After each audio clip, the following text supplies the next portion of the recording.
नमस्कार, मैं हूं आपके साथ रोहित और आप देखना शुरू कर चुके हैं एनएफ न्यूज। इस वक्त देश में दो मुख्यमंत्रियों पर सबकी नजरें हैं।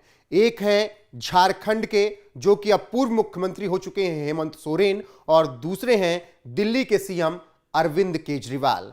सियासत दोनों जगह गरमाई हुई है। सबसे पहले बात करेंगे कि क्या कुछ हुआ झारखंड में कि रातों रात सरकार बदल गई और नया मुख्यमंत्री चंपई सोरेन के नाम का अब झारखंड को मिल गया है।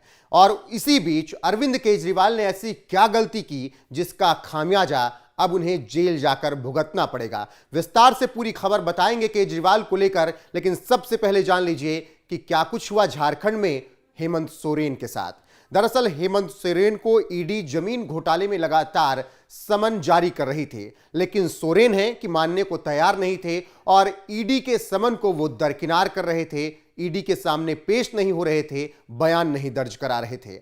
आखिरकार थक हार कर ईडी ने हेमंत सोरेन को गिरफ्तार करने के लिए पूरी तरीके से नोटिस जारी कर दिया और इसी बीच हेमंत सोरेन गायब हो गए। 41 घंटे तक झारखंड के मुख्यमंत्री का आता पता ही नहीं था। उनके सचिव को भी इसके बारे में जानकारी नहीं थी कि सीएम साहब हैं कहां। आखिरकार 41 घंटे बाद हेमंत सोरेन के दर्शन हुए तो वो महात्मा गांधी की प्रतिमा के सामने 30 जनवरी को नजर आए। इसके बाद ईडी की कार्रवाई आगे बढ़ी और फिर हेमंत सोरेन का इस्तीफा हुआ। हेमंत सोरेन का इस्तीफा 31 जनवरी को शाम लगभग 8:30 से 9 के बीच हुआ और इसके बाद ईडी ने हेमंत सोरेन को गिरफ्तार कर लिया। दरअसल जमीन घोटाले के मामले में हेमंत सोरेन काफी लंबे वक्त से ईडी की रडार पर थे और जांच चल रही थी। इस बीच जब हेमंत सोरेन गायब हुए थे तो जब छापेमारी हुई, पूछताछ हुई, तो हेमंत सोरेन के दिल्ली वाले घर से 36 लाख रुपए कैश मिल गए और इससे उनकी मुसीबत और ज्यादा बढ़ गई। लेकिन सबसे बड़ी बात यह रही हेमंत सोरेन की कुर्सी जाने की और जेल जाने की कि उन्होंने लगातार ईडी के समन को नजरअंदाज किया और सामने पेश नहीं हो रहे थे, जिसके बाद सियासी घटनाक्रम इतनी तेजी से बदला 30 जनवरी के बाद कि हेमंत सोरेन की कुर्सी चली गई। चंपई सोरेन को नया मुख्यमंत्री झारखंड का चुना गया। शपथ ग्रहण समारोह होना है, लेकिन अब यहां पर बात यह हो जाती है कि यह पूरा मामला झारखंड का है, लेकिन दिल्ली में बैठी आम आदमी पार्टी टेंशन में क्यों आ गई? अरविंद केजरीवाल के माथे पर पसीना क्यों आ गया? और अरविंद केजरीवाल ने ऐसी क्या गलती कर दी जिसकी वजह से अब उन्हें जेल जाना पड़ सकता है?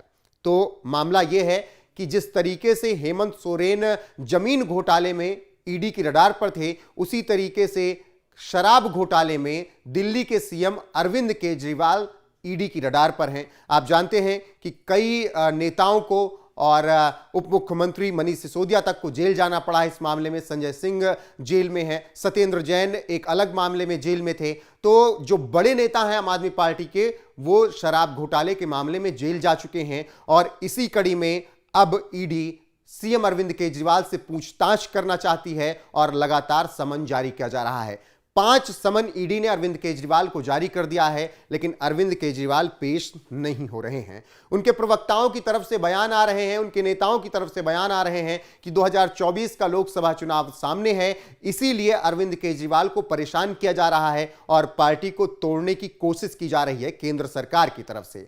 लेकिन जिस तरीके से अरविंद केजरीवाल हेमंत सोरेन वाली गलती कर रहे हैं और हेमंत सोरेन को लगभग 10 समन दिया गया, अरविंद केजरीवाल को अब 5 समन जारी किए जा चुके हैं और वो पेश नहीं हो रहे हैं। ऐसे में अगर अरविंद केजरीवाल को जो वक्त बचा है उसमें अगर वो पेश नहीं होते हैं तो बड़ी बात कोई नहीं होगी अगर उन्हें भी इस्तीफा देना पड़े और उन्हें भी गिरफ्तार कर लिया जाए। तो इसी वजह से आम आदमी पार्टी की टेंशन बढ़ी हुई है और उनके नेताओं में हड़कंप है और सब परेशान है कि कहीं झारखंड वाला खेल दिल्ली में ना हो जाए।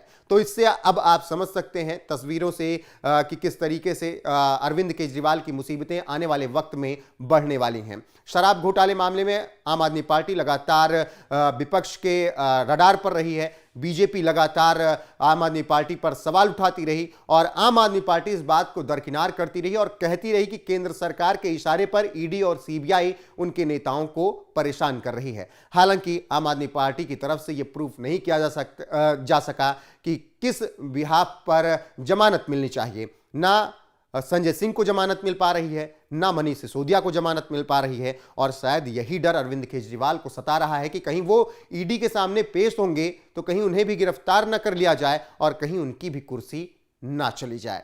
तो अब आप इन दोनों खबरों को जोड़कर देखिए, एक तरफ हेमंत सोरेन और दूसरी तरफ अरविंद केजरीवाल। हेमंत सोरेन की कुर्सी जा चुकी है, हेमंत सोरेन का इस्तीफा हो चुका है और चंपई सोरेन को विधायक दल का नेता चुन लिया गया है और अब चंपई सोरेन का शपथ ग्रहण होगा और हेमंत सोरेन से दूसरी तरफ पूछताछ होगी इस पूरे मामले में। और जमीन घोटाले में जिस तरीके से उनकी मुश्किलें बढ़ी हैं, ऐसा तो लग रहा है कि आने वाला वक्त भी हेमंत सोरेन के लिए काफी दिक्कतों वाला रहेगा। और इसी तरीके से अरविंद केजरीवाल की भी मुसीबतें बढ़ने वाली हैं, क्योंकि दोनों ने ईडी के समन को नजरअंदाज किया है और इसीलिए अब ईडी हिसाब करने के लिए तैयार है। बहरहाल जिस तरीके से हेमंत सोरेन की कुर्सी गई और उनकी गिरफ्तारी हुई, उसी तरीके से क्या अरविंद केजरीवाल का भी इस्तीफा हो सकता है और उन्हें भी गिरफ्तार किया जा सकता है, क्योंकि ईडी पूरे मूड में है अरविंद केजरीवाल पर एक्शन लेने के लिए। अपनी राय कमेंट करके इस खबर पर हमें जरूर बताएं। बाकी एनएफ न्यूज पर लगातार बने रहिए। फिलहाल के लिए बस इतना ही।